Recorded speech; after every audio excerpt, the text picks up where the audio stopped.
Hello, പീക്കീസ് home ഗാർഡനിലേക്ക് എല്ലാവർക്കും സ്വാഗതം. Ayurveda soup ഉണ്ടാക്കാനായിട്ട് അതിൻ്റെ ജ്യൂസ് എടുത്തപ്പോൾ അതിൽ കൂടുതലുണ്ടായിരുന്നത് ഞാൻ ഫിനോക്സിയത്തിനോട് ചേർത്തിട്ട് ഫ്രിഡ്ജിൽ വെച്ചിട്ടുണ്ടായിരുന്നു. ജ്യൂസിൽ ഫിനോക്സിയത്തിനോട് ചേർത്ത് കൊടുക്കുന്ന ആ വീഡിയോ നിങ്ങൾ കണ്ടിട്ടില്ലെങ്കിൽ ഞാനത് ഡിസ്ക്രിപ്ഷൻ ബോക്സിൽ കൊടുക്കാം കേട്ടോ, ഒന്ന് പോയി കണ്ടോളൂ.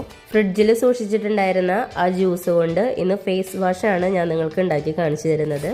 ജ്യൂസിൻ്റെ ആ ബോട്ടിൽ തുറന്നപ്പോൾ നല്ല മണമായിരുന്നു കേട്ടോ. ആയുർവേദ കടയിലൊക്കെ പോയിട്ടുണ്ടെങ്കിൽ ഒരു ആയുർവേദ പച്ചമരുന്നിൻ്റെ മണം ഉണ്ടാവില്ലേ, ആ ഒരു മണമായിരുന്നു. എല്ലാ തരത്തിലുള്ള ഔഷധ ഗുണങ്ങളുള്ള, അതായത് നമ്മുടെ സ്കിന്നിലേക്കായാലും അകത്തേക്കായാലും കഴിക്കാനാണെങ്കിലും എല്ലാം നല്ലതായിട്ടുള്ള കാര്യങ്ങളാണ് നമ്മൾ ഈ ജ്യൂസ് ഉണ്ടാക്കാനായിട്ട് എടുത്തിട്ടുണ്ടായിരുന്നത്.